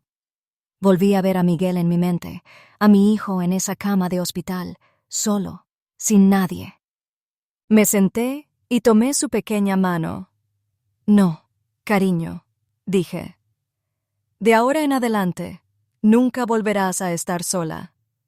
El expediente decía que se llamaba Diego Morales. Tenía 8 años. Leucemia y sus padres murieron en un accidente el año pasado. Lo habían trasladado de una residencia comunitaria cuando su condición empeoró. No había visitas ni nadie que pagara las facturas. Firmé la documentación para financiar el tratamiento y cubrir todos sus gastos a través de la fundación. Luego contraté a una enfermera privada para que lo cuidara y le pedí los bocadillos y los cómics que le gustaban. Cada vez que venía, me sonreía levemente y decía tímidamente: «Señora, hoy me siento mejor». Sonreí y le di una palmadita en la cabeza. «Bien hecho, soldadito». Una semana después, Diego empezó a acostumbrarse a las largas infusiones. Iba al hospital todas las tardes y me sentaba a leerle. Un día, cuando llegué a la parte donde el niño del cuento reencuentra a su madre, Diego me interrumpió con suavidad. «Señora, ¿Miguel también está allá arriba en el cielo?» Me quedé paralizada y asentí con la voz tensa. «Sí, cariño. Miguel está en un lugar muy luminoso y estoy segura de que su hijo te está mirando y sonriendo». Sonrió levemente, pero iluminó toda la habitación. En ese momento, oí la risa de Miguel, cálida y cercana como una brisa. Comprendí que algunas cosas se pierden, pero nunca desaparecen del todo. Regresan de otra forma, más suaves y tiernos. Cada vez que miraba a Diego, sentía que veía la parte más amable que quedaba en este mundo. Era frágil, pero siempre intentaba no quejarse. Cuando la enfermera vino a ponerme una inyección, me tomó la mano y susurró: «Señora, no tengo miedo. Soy fuerte». Me giré para ocultar mis lágrimas. Sus palabras fueron como una pequeña mano que me sacó de mi propio abismo. Una tarde, con los últimos rayos de sol entrando oblicuamente por la ventana, Diego yacía de lado, sosteniendo el cómic que acababa de comprar. Levantó la vista y me habló con una voz ligera como el viento. «Si me recupero, ¿puedo ayudarte a cuidar a los demás?» Sonreí suavemente y le toqué la mejilla. «No tienes que prometer nada, Diego. El solo hecho de tenerte aquí ya me ayuda». Desde ese día, no fui al hospital cargando dolor. Llevé consuelo. Me senté junto a su cama durante horas, coloreando con él, contándole historias y, a veces, simplemente sentada en silencio viendo llover por la ventana. Una vez se quedó dormido en mi brazo, respirando con normalidad y con el rostro tan tranquilo que olvidé que había respiradores, desinfectante y el pitido constante de un monitor cardíaco a nuestro alrededor. Tomé una foto y la guardé en mi teléfono. En ella, Diego sonríe, con los ojos brillantes y una sonrisa entreabierta, igual que Miguel a los 8 años. Cada vez que se enciende la pantalla, oigo esa risa, la risa que pensé que nunca volvería a oír. Una mañana, justo al amanecer, me llamó una enfermera. «Diego quiere verte». Me apresuré a ir. Diego estaba recostado en la cama con una caja de crayones en la mano. Hablaba débil, pero claro. Te dibujé. En el papel había dos personas, una grande y otra pequeña, tomadas de la mano bajo el helado. Debajo del dibujo, nos había escrito a la señorita Valentina y a mí: Nadie se queda solo. Lo abracé fuerte. El dibujo se desdibujó con mis lágrimas. Quizás esa fue la primera vez que mis lágrimas se sintieron cálidas en lugar de amargas. Ese día, al salir del hospital, pasé por la costa de Coronado. El agua ondulaba, la brisa era ligera, el aire salado se mezclaba con el jazmín de los jardines.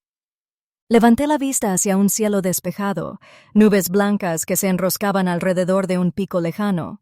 La luz se filtraba como una cinta.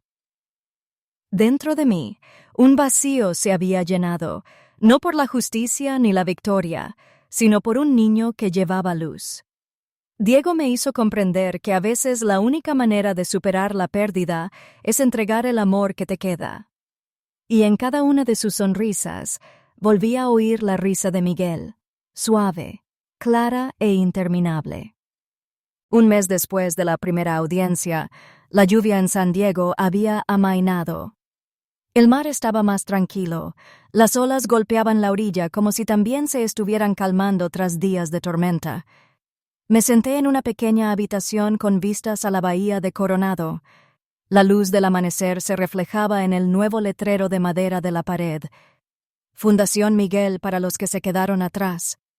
Así fue como elegí recordar a mi hijo, no con una lápida, sino con otras vidas salvadas de su dolor. Con lo que quedó tras la paralización judicial, construí la Fundación Miguel, una forma de mantener su corazón latiendo y el de otros. Durante la primera semana, la Fundación cubrió los medicamentos y las camas para 12 personas. Acompañé a los voluntarios a cada unidad, firmando pequeños vales hospitalarios con gran pesar. Todas las habitaciones tenían el mismo olor: medicina, metal oxidado y desesperación. Todos los rostros parecían iguales, cansados, callados y anhelando una mano que les diera. Una tarde, mientras revisaba la lista de nuevos pacientes, la enfermera jefe me llamó. Sra. Valentina, hay un nuevo niño. Sin familia. Según el registro, es huérfano. Es tranquilo, muy educado. La seguí a la habitación 214. La puerta estaba entreabierta. Una tenue luz se filtraba a través de una cortina verde pálido. En la cama yacía un niño pequeño, acurrucado, con la cabeza calva y la piel tan pálida que era casi transparente. Cuando me acerqué, sus ojos oscuros se abrieron de par en par, brillantes y con una tristeza insoportable. «Hola», dije en voz baja. «Soy Valentina», asintió levemente, con la voz apenas entrecortada. «Señora, ¿tengo que quedarme aquí solo para siempre?» Esa pregunta me atravesó. Volví a ver a Miguel en mi mente, a mi hijo en esa cama de hospital, solo, sin nadie. Me senté y tomé su pequeña mano. «No, cariño», dije. «De ahora en adelante, nunca estarás solo». El expediente decía que se llamaba Diego Morales, tenía 8 años, leucemia y sus padres murieron en un accidente de coche el año pasado. Lo habían trasladado de un orfanato cuando su condición empeoró. Sin visitas, sin que nadie pagara las facturas. Firmé el contrato de patrocinio del tratamiento para cubrir todos sus gastos a través de la fundación. Luego contraté a una enfermera privada para que cuidara a Diego y le pedí los bocadillos y cómics que le gustaban. Cada vez que venía, me sonreía y me decía con timidez: «Señora, hoy me siento mejor». Sonreí y le di una palmadita en la cabeza. «Bien hecho, soldadito». Una semana después, Diego empezó a acostumbrarse a las largas infusiones. Iba al hospital todas las tardes y le leía. Un día, Cuando llegué a la parte donde el niño del cuento encuentra a su madre, Diego me interrumpió con suavidad. «Señora, ¿Miguel también está en el cielo?» Me quedé paralizada y asentí con la voz tensa. «Sí, cariño. Miguel está en un lugar muy luminoso y estoy segura de que su hijo te mira y sonríe». Sonrió levemente, pero iluminó toda la habitación. En ese momento, oí la risa de Miguel regresar, cálida y cercana como una brisa. Comprendí que algunas cosas se pierden, pero nunca desaparecen del todo. Regresan de otra forma, más suaves, más dulces. Cada vez que miraba a Diego, sentía que veía la parte más amable que quedaba en este mundo. Era frágil, pero siempre intentaba no quejarse. Cuando la enfermera vino a ponerme una inyección, me tomó la mano y susurró: «Señora, no tengo miedo, soy fuerte». Me di la vuelta para ocultar las lágrimas. Sus palabras fueron como una pequeña mano que me sacó de mi propio abismo. Una tarde, con los últimos rayos de sol entrando oblicuamente por la ventana, Diego yacía de lado con el cómic que acababa de comprar. Levantó la vista y me habló con una voz ligera como el viento. «Si me recupero, ¿puedo ayudarte a cuidar a los demás?» Sonreí suavemente y le toqué la mejilla. «No tienes que prometerme nada, Diego. El solo hecho de tenerte aquí ya me ayuda». Desde ese día, no fui al hospital cargando dolor. Llevé consuelo. Me senté junto a su cama durante horas, coloreando con él, contándole historias y, a veces, simplemente viendo llover por la ventana. Una vez se durmió en mi brazo, respirando con normalidad y con el rostro tan tranquilo que me olvidé de los respiradores, el desinfectante y el pitido constante del monitor cardíaco. Tomé una foto y la guardé en mi teléfono. En ella, Diego sonríe, con los ojos brillantes y una sonrisa entreabierta, igual que Miguel a los 8 años. Cada vez que se enciende la pantalla, oigo esa risa, la risa que pensé que nunca volvería a oír. Una mañana, justo cuando salía el sol, me llamó una enfermera. «Diego quiere verte».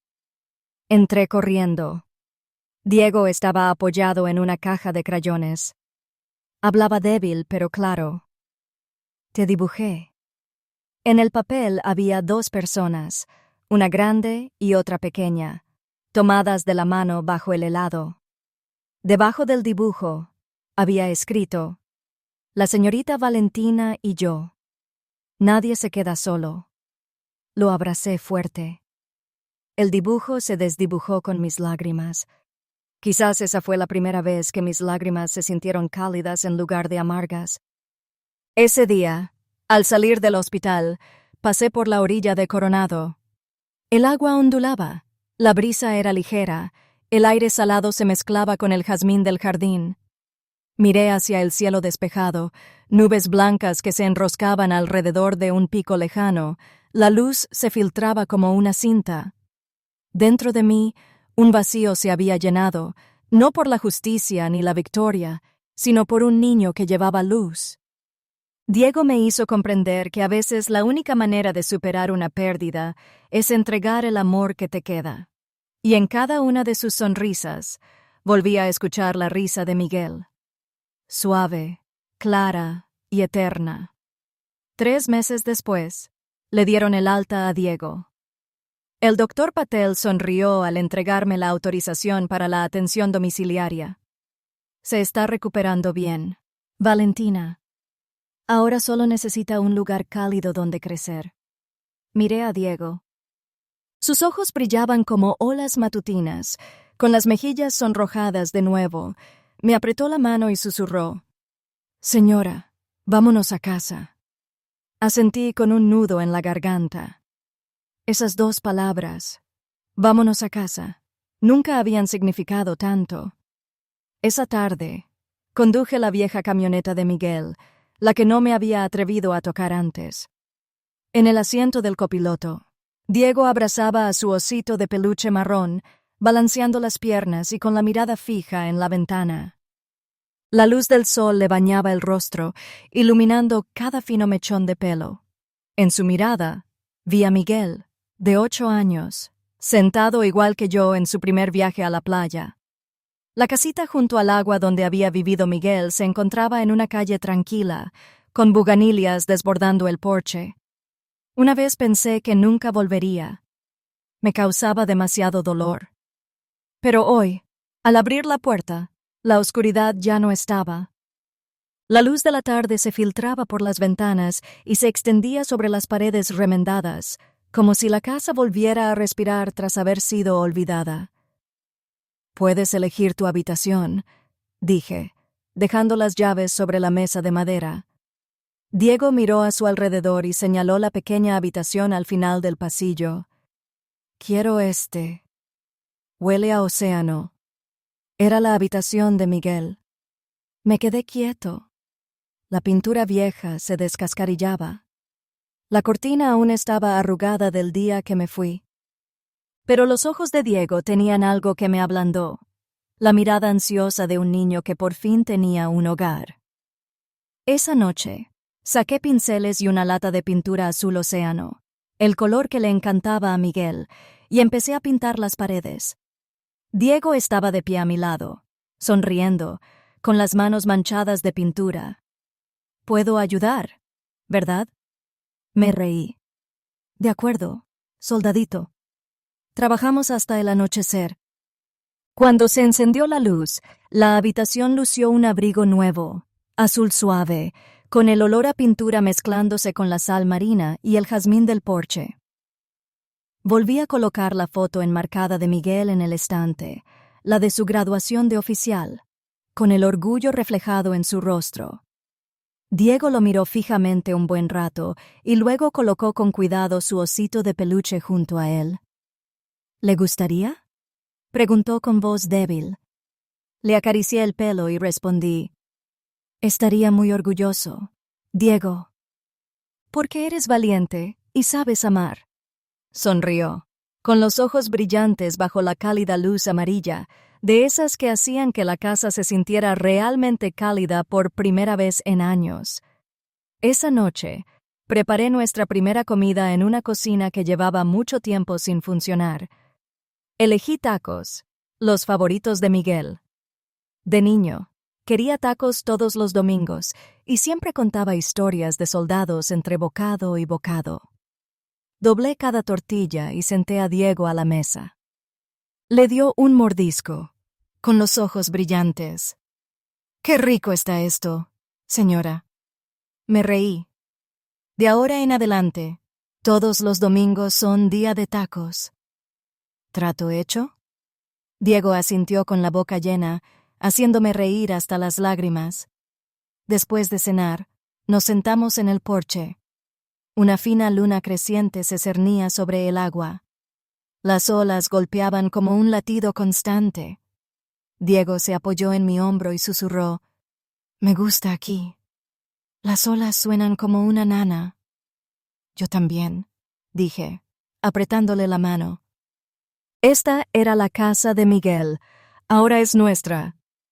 En los días siguientes, la vida adquirió un nuevo ritmo. Nada de ruido ni de lágrimas, solo pequeños momentos que lo significaban todo. Cada mañana me despertaba temprano, preparaba café y leche caliente para Diego. Cuando el sol coronaba el océano, sacaba el kayak mientras él corría por la arena mojada, dejando un largo rastro de huellas con sus pequeños pies. A lo lejos, oí su risa arrastrada por el viento. Ese sonido, inocente y claro, me ablandó el corazón. Ya no me sentía sola. Parecía que con cada ola que golpeaba la orilla, Miguel me devolvía un poco de paz. Al caer la tarde, Diego y yo nos sentábamos en el porche a colorear los dibujos que hacía en el hospital. Un día, me dibujó con el pelo plateado ondeando al viento, un remo en la mano en mar abierto. Dejó el crayón y susurró: «Señora, parece un superhéroe». Me reí y le acaricié el pelo. «No, hijo. Solo soy un viejo soldado que vuelve a amar la vida. Por la noche, la casa se sumió en un silencio inusual. Una cálida luz amarilla se filtraba por las cortinas, iluminando su carita dormida. Entré sigilosamente en la habitación, le tapé con la manta y me quedé allí un buen rato. Diego se movió, abrió los ojos y murmuró: «¡Qué sueño! Señorita Valentina, ¿puede ser mi abuela?». La pregunta me oprimió el pecho. Me incliné, le besé la frente y le susurré: «De ahora en adelante, tienes una familia, Diego, y seré tu abuela si quieres». Sonrió en sueños, con las pestañas revoloteando, y luego se sumió en un profundo descanso. Me senté a su lado, escuchando su respiración constante fundirse con el oleaje lejano. La habitación brillaba con un cálido dorado, el aroma a pintura fresca se mezclaba con el olor del océano, un comienzo, una nueva vida. Miré a mi alrededor. La foto de Miguel en la pared, el osito de peluche junto a ella, la lámpara de noche proyectando una suave luz. En ese espacio, pasado y presente se fundían, creando un verdadero hogar. No más pena, no más pérdida, solo el aliento de dos almas que se habían encontrado en un mundo vasto. Comprendí que algunas heridas no se curan con medicina ni con tiempo. Solo se cierran cuando abrimos la puerta y dejamos entrar a alguien. Alguien lo suficientemente pequeño, lo suficientemente puro como para recordarnos que aún hay algo que vale la pena amar. Esa noche, cuando apagué la luz, la luna aún brillaba fuera de la ventana, proyectando una franja plateada sobre la cama de Diego. Susurré como si le hablara a Miguel: «Hijo, cumplí mi promesa. Volví a casa y ya no estoy solo». Las olas lejanas respondieron suavemente, como un dulce saludo. En esa vieja casa, bajo un techo bañado en oro, sentí una verdadera sanación nacida no de la justicia, sino del amor. Un niño había entrado en mi vida como una pequeña linterna, y esa luz fue suficiente para disipar cualquier sombra que hubiera arrastrado. Una mañana de finales de otoño, con una brisa salada que soplaba desde el mar, recibí un sobre sin remitente.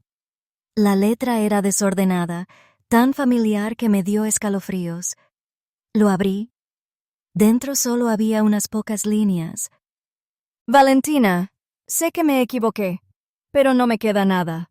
Solo necesito un poco de dinero para pagar deudas e irme de aquí. Por favor, piensa en Miguel. No volveré a molestarte. Ninguna disculpa de verdad. Ni una sola línea sobre el dolor que me causó. Solo palabras baratas envueltas en falsas súplicas, como si el dinero pudiera borrarlo todo». Me quedé quieto un buen rato, mirando el papel. Afuera, las olas seguían llegando, derramándose sobre la arena y deslizándose, dejando una espuma blanca que se desvanecía rápidamente. Doblé la carta y la metí en el grueso expediente. Aún conservaba la evidencia que había revelado el verdadero rostro de Valiria. No merecía una respuesta. Esa tarde, Ruiz llamó. Su voz era baja, pero más tranquila que de costumbre. «Valentina, el tribunal rechazó su apelación. Todas las pruebas siguen en pie. No le quedan más opciones». Exhalé suavemente y miré la foto de Miguel en la pared. «Gracias, Ruiz. No necesito que sufra más castigo. Solo necesito que la mantengan alejada de todo lo que Miguel dejó atrás». «¿Sabes?», dijo, «la mayoría de la gente viene aquí buscando una victoria. Creo que tú buscas la paz». Sonreí levemente. «La justicia no es el sonido de un gavilán, Ruiz. Es poder dormir sin odiar a nadie». Al terminar la llamada, salí al porche. La brisa marina me alborotaba el pelo canoso. Diego estaba sentado en el jardín, pegando con cuidado etiquetas redondas en cada bolsa de medicamentos, los paquetes de ayuda que la Fundación Miguel enviaba a pacientes en zonas remotas. En cada pegatina había escrito con un bolígrafo de color: Ánimo. Listo, señora, gritó Diego, con las mejillas sonrojadas por el helado. Bajé y miré la ordenada hilera de bolsas, con el corazón ablandado. Lo hiciste genial, Diego. Llevaremos la esperanza mucho más lejos. Desde que terminó la audiencia, la Fundación Miguel ha crecido más rápido de lo que imaginaba. Ruiz me puso en contacto con grupos médicos y Javier ayudó a gestionar el programa de atención móvil, enviando furgonetas médicas a lugares remotos donde los pacientes no podían llegar a la ciudad. Diego y yo nos unimos a menudo a las primeras visitas. Repartimos medicamentos, mantas calientes y comidas sencillas a personas enfermas. Algunos me estrecharon la mano, temblando. Otros simplemente hicieron una reverencia en agradecimiento. Cada vez me sentía un poco más ligero.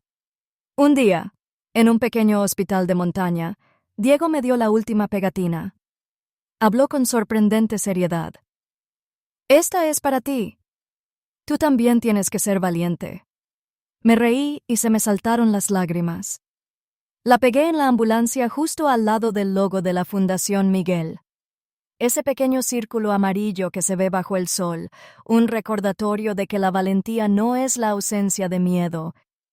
Sigue adelante de todos modos, incluso después de la pérdida.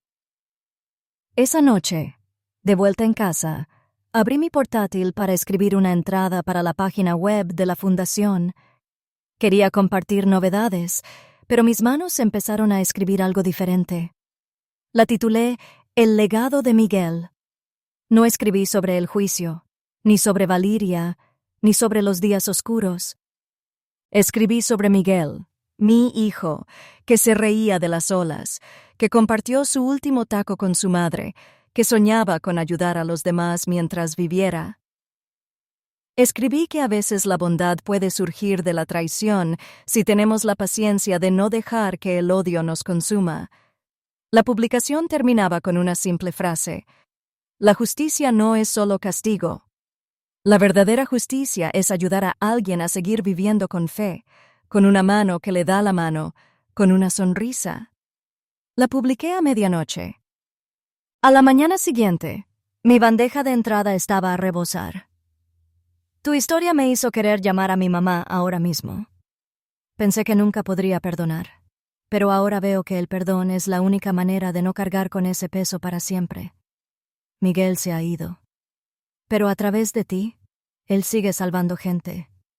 Leí cada mensaje, con lágrimas cayendo mientras mi corazón se reconfortaba. Ya no sentía la misma pérdida.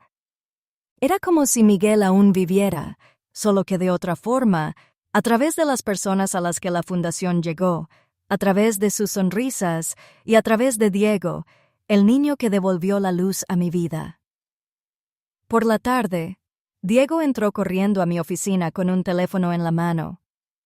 «Señora, tenemos 200 donantes más». Dijeron que su publicación los hizo llorar. Le di una palmadita en la cabeza y sonreí. No pasa nada. Las lágrimas son una forma de reencontrar el corazón. Miré por la ventana. El cielo era de un dorado pálido. Las olas se rizaban suavemente y la luz del sol iluminaba la foto de Miguel.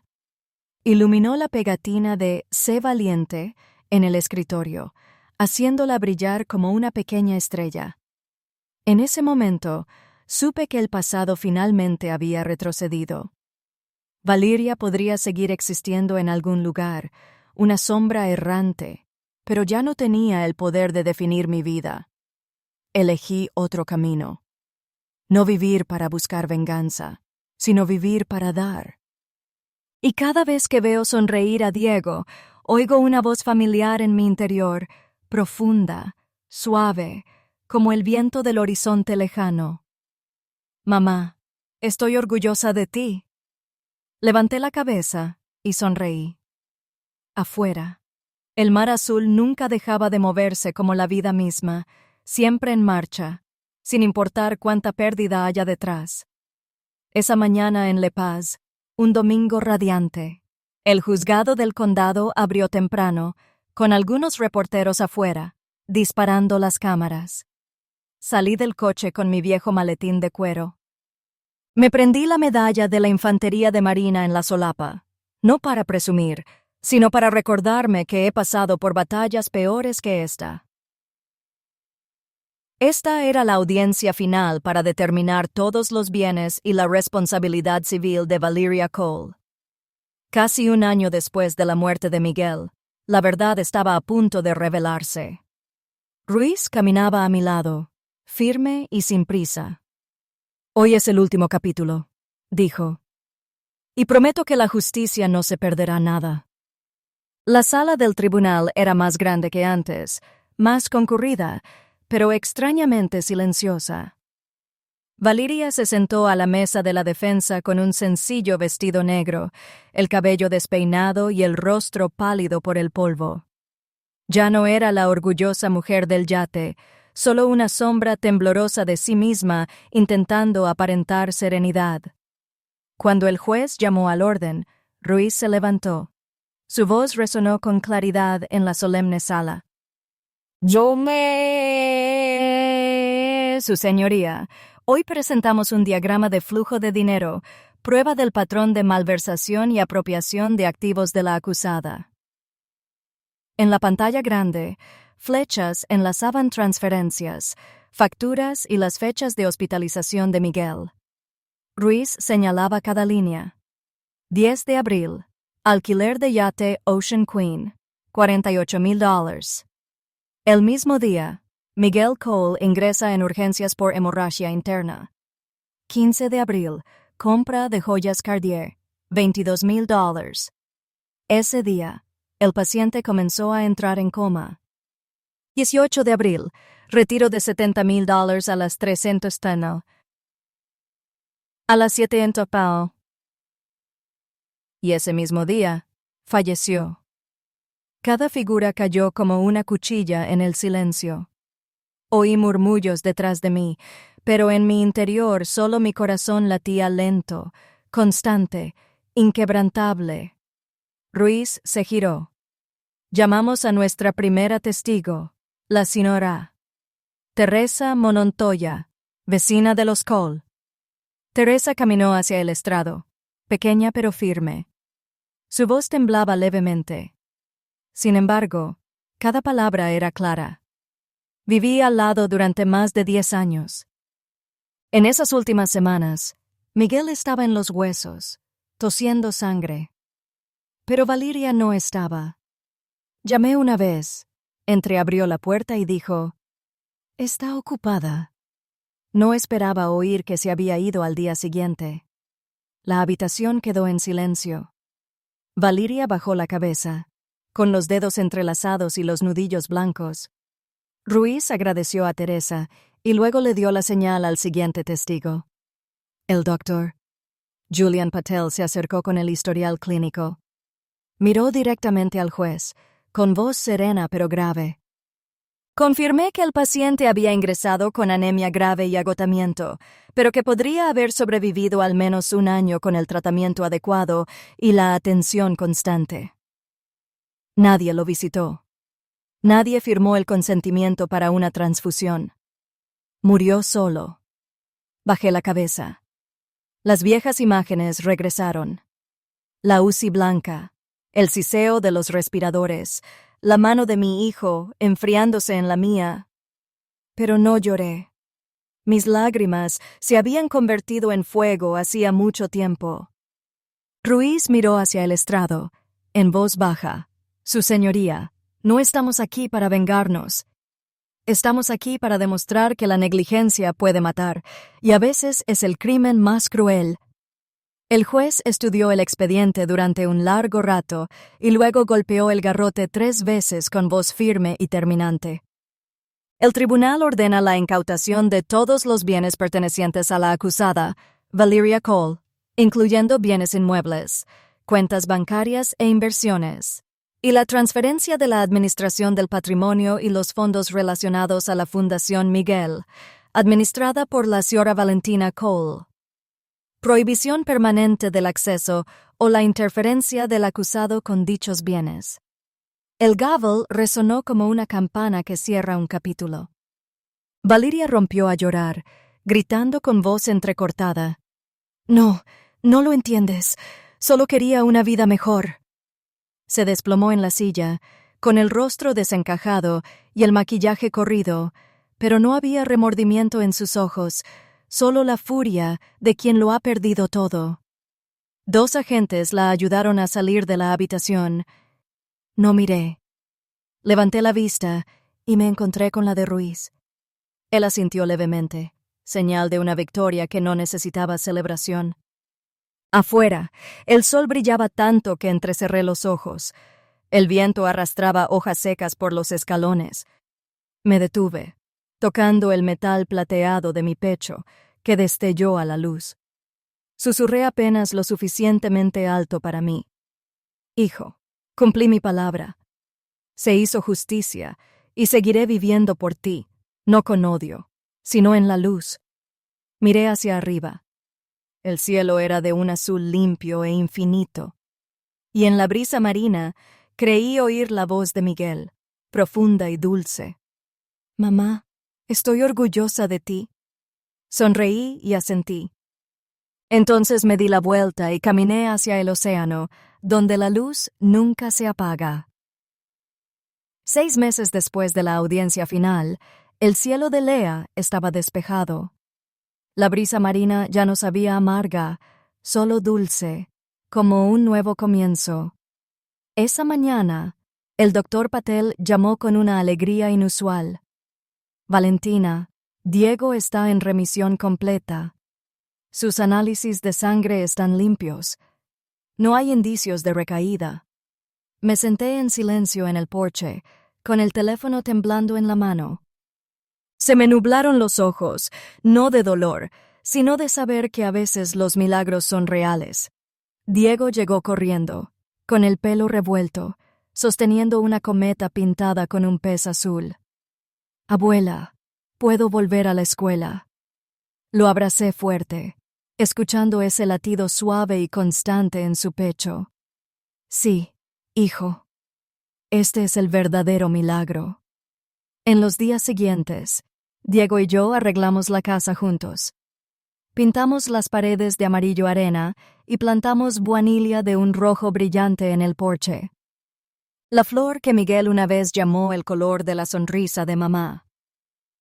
A Diego le encantaba pintar, así que dibujaba por todas partes. El sol, las olas del mar, incluso una ballena gigante en la pared de la cocina. No me atreví a pintar encima. En cada línea torpe se veían risas y la infancia devuelta a un niño que había luchado contra tanta oscuridad. En la pared de la sala colgué 2 cuadros, uno de Miguel y otro de Diego. 2 rostros, uno desaparecido, otro en crecimiento, ambos mirando hacia la ventana iluminada por el sol. Entre ellos, me vi a mí mismo. Alguien que pasó casi media vida aprendiendo que volver a casa no es regresar a un lugar. Es encontrar la libertad. Te amo, una vez olvidado.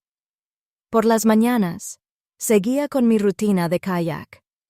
Diego estaba en la orilla, agitando los brazos como loco. Abuela, date prisa.